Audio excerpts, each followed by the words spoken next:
Hola, hola, ¿qué tal? ¿Cómo les va? Estamos nuevamente en este espacio de filosofía y teología.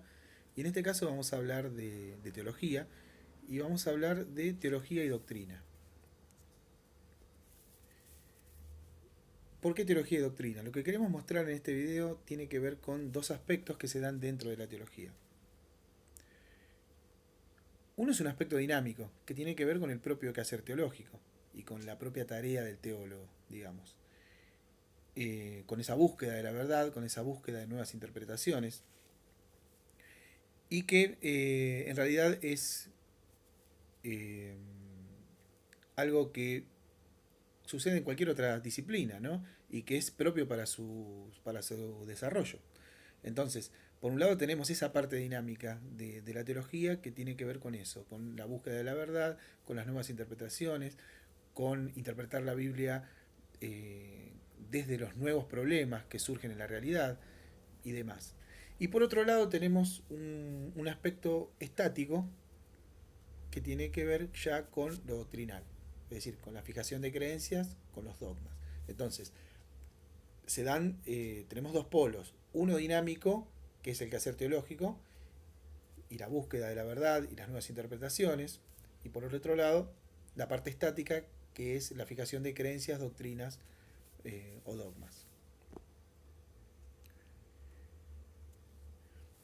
Bueno, lo que hay que decir primero es que hay diversidad dentro del cristianismo, ¿no? Diversidad de creencias. No hay un cristianismo unificado en ese sentido, eh, porque hay distintas maneras de vivir el cristianismo y de ver el cristianismo. Pero, sin embargo, la religión cristiana en su totalidad se fundamenta en la verdad revelada de Dios. Eso es algo que es incuestionable. El texto sagrado es la base de las creencias que se aceptan como verdaderas. Entonces, para todo cristiano, y sobre todo en el cristianismo protestante, ¿no? Porque que es el que se basa en la sola escritura y demás. Quizás este problema doctrinal o problemas dentro de la diversidad del cristianismo se da más bien en el cristianismo protestante más que en el católico. Digamos que el problema está, lo podemos plantear desde el protestantismo. Entonces, para todo cristiano hay certeza en cuanto a la verdad, porque no está puesto en duda el mensaje revelado. Entonces hay certeza en cuanto a la verdad de Dios. Y eso es compartido por las diferentes, digamos, los diferentes grupos dentro del cristianismo protestante. Entonces, esta concepción de verdad revelada es compartida por todas las iglesias, cualquiera sea la denominación. ¿Por qué? Porque es un aspecto esencial del cristianismo. Y es un principio no negociable y es una verdad fundamental para todo aquel que profesa la religión o que profesa ser seguidor de Cristo. Entonces, ahí tenemos una verdad ya incuestionable, aceptada por todos los grupos cristianos. Muy bien. Sin embargo, ¿cuándo se plantea el problema? ¿Por qué hablamos de teología y doctrina? ¿Por qué hablamos de la parte dinámica y la parte estática? Porque también es evidente que existen otras nociones de verdad dentro del cristianismo. Eh, ¿Por qué? Justamente porque se observan diferencias dentro de cada grupo. Entonces, esas diferencias tienen que ver con lo que cada grupo cree y acepta también como verdadero. No da lo mismo dentro del cristianismo creer una cosa u otra. Cada grupo tiene su particularidad. Entonces, esto tiene que ver con las creencias particulares de cada iglesia, que también se sostienen como verdaderas porque identifican las características de cada uno de esos grupos y que de alguna manera se ensamblan a esa verdad fundamental que mencionábamos recién, que es la verdad revelada de Dios y que no está puesta en duda. Entonces, volvemos a tener dos polos otra vez, una verdad incuestionable, aceptada por todo el cristianismo en general, y tenemos una verdad que tiene que ver más bien con las particularidades de cada iglesia, que también son concebidas como verdad, puesto que, como decíamos recién, no nos da lo mismo creer una cosa u otra, o a un grupo no le da lo mismo creer o no creer en lo que acepta. Por lo tanto, hay una noción de verdad. Para ilustrar este problema, vamos a citar a Berkov, que es un texto clásico de teología sistemática. Berkov dice lo siguiente: La Iglesia, al formular un credo, lo propone como una concepción y expresión de la verdad absoluta revelada en la palabra de Dios y aceptada mediante cuidadosa consideración y oración. De manera que aquellos que se unen a esa iglesia dan a entender con ello su apego a la verdad de Dios tal como está expresada en los credos de la iglesia. Interesante lo que dice, ¿no? La honradez común demanda de quienes son miembros de una determinada iglesia que estén firmes en la forma en que ella expresa la verdad y que nada enseñen que sea contrario a sus símbolos doctrinales. Esto puede ser aceptado por cualquier grupo religioso dentro del cristianismo. En esto coincidimos todos que eh, está bien lo que dice esta cita, es correcto. Sin embargo, esta cita no está apuntando a las diferencias que hay dentro del cristianismo, está hablando más bien de una regla de convivencia, una regla general con un criterio que se puede aplicar a diferentes creencias. Y ahí es donde se da el problema. Entonces, podemos adherir a esta cita de Berkov, ya que la mayoría de las iglesias protestantes estarían de acuerdo con ella. De hecho, es lo que se espera de toda persona que decide formar parte de una iglesia, ¿no? Cualquiera sea las creencias que tenga. Pero es evidente que lo que expresa esta cita no propone ninguna solución a la problemática planteada. ¿Cuál es la problemática planteada? Lo que decíamos recién, las diferencias que hay dentro del cristianismo y que son sostenidas como verdad. Entonces, más bien parece una regla de convivencia dentro de una comunidad cristiana que nada dice en cuanto a lo que se sostiene como verdad dentro de cada una de las iglesias o de los grupos. Entonces, a partir de esta cita surgen algunas preguntas. El hecho de adherir a una confesión determinada, a una determinada confesión de fe, ¿convierte a la misma en una verdad incuestionable? Si yo ese criterio lo puedo aplicar a otro grupo con diferentes creencias o aún con creencias opuestas. Por lo tanto, es difícil pensar que el hecho de que yo adhiera o que se espere del miembro que acepte las creencias, no la puede convertir en una verdad porque hay otro dentro del mismo cristianismo que acepta otra cosa. Entonces ahí es donde se da ese problema, ¿no? ¿Se convierte la misma en una verdad incuestionable? ¿Qué pasa con los que adhieren a otra confesión? ¿Están en el error o no? ¿Cuál es el criterio para determinar si eso es verdadero o no? ¿Es la sola adhesión?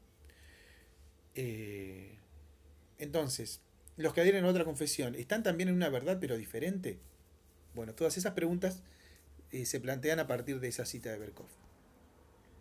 Pero hay otra cita más, que es muy interesante y que también plantea algo que en general estaríamos todos de acuerdo. Dice, los credos y las confesiones nunca pueden colocarse al nivel de las Santas Escrituras como fuentes de teología. La Biblia es la única fuente y los credos tendrán que interpretarse a la luz de la Escritura y no esta a la luz de aquellos. En esto también estarían todos de acuerdo, solo que se interpreta diferente. O sea, cada uno interpreta diferente y tiene esas diferencias particulares que son sostenidas también como verdad. Entonces, ¿cuál sería el problema a partir de esta cita? Si todos estamos de acuerdo que que los credos tienen que interpretarse a la luz de la Biblia y no al revés, ¿cuál es el problema que se presenta entonces? Seguramente también la gran mayoría de las iglesias concuerdan con esta afirmación, pero la realidad es que la obligatoriedad de las declaraciones de fe no permiten interpretar la Biblia desde otra óptica. Si las confesiones no pueden ser cuestionadas, tampoco pueden modificarse, y si no pueden modificarse, entonces se le estaría atribuyendo el mismo valor que las escrituras.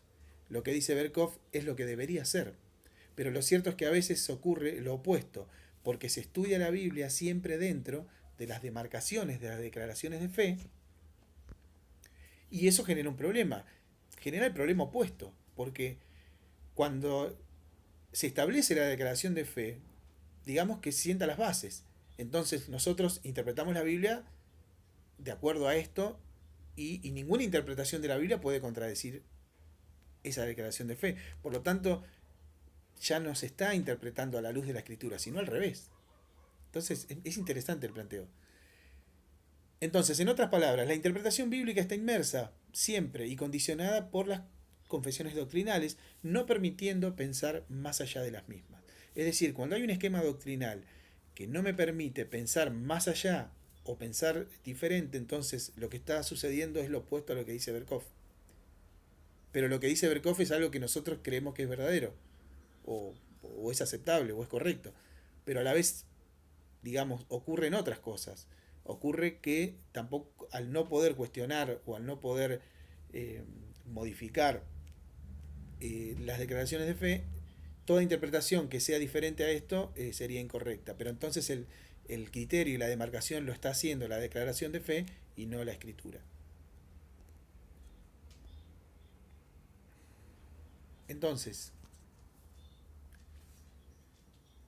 necesitamos abordar el tema de un modo diferente que nos permita repensar la situación sin que necesariamente signifique desvalorizar las ordenanzas oficiales de la Iglesia, porque no estamos diciendo eso.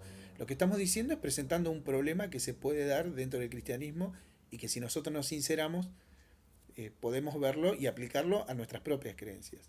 Entonces, cuando decimos que lo establecido por la Iglesia puede ser modificado, no se pretende que ocurra un cambio cada vez que a alguien se le ocurra, o a un teólogo se le ocurra, o a un grupo de disidentes se le ocurra. No estamos diciendo eso. Lo que estamos diciendo es que tiene que haber un reconocimiento de que estamos tomando una declaración doctrinal como verdad, pero el otro grupo tiene, digamos, está tomando con el mismo criterio otras creencias y la está tomando también como verdaderas. Entonces no podemos estar ambos con pretensiones de verdad y discutiendo cuál es la más correcta o no. Entonces el desacuerdo teológico tiene que aceptarse desde otra perspectiva. ¿Cuál sería otra perspectiva? ¿O cuál sería esa otra perspectiva? Reconocer que las declaraciones, las creencias eh, aceptadas desde las declaraciones de fe no son verdades incuestionables, sino que son verdades a las cuales nosotros adherimos, pero son tan válidas como las que tiene el otro grupo. Muy bien, hasta aquí un poco de este problema, después lo vamos a seguir tratando en el tema que viene, que trata de sola escritura y hermenéutica. Es decir, cómo es posible hablar de sola escritura cuando hay múltiples interpretaciones. Lo que vamos a tratar de hacer en ese video es decir, básicamente que la escritura nunca está sola, sino que siempre se encuentra dentro de un discurso teológico que tiene sus condicionamientos. Eso es lo que vamos a ver en el video siguiente.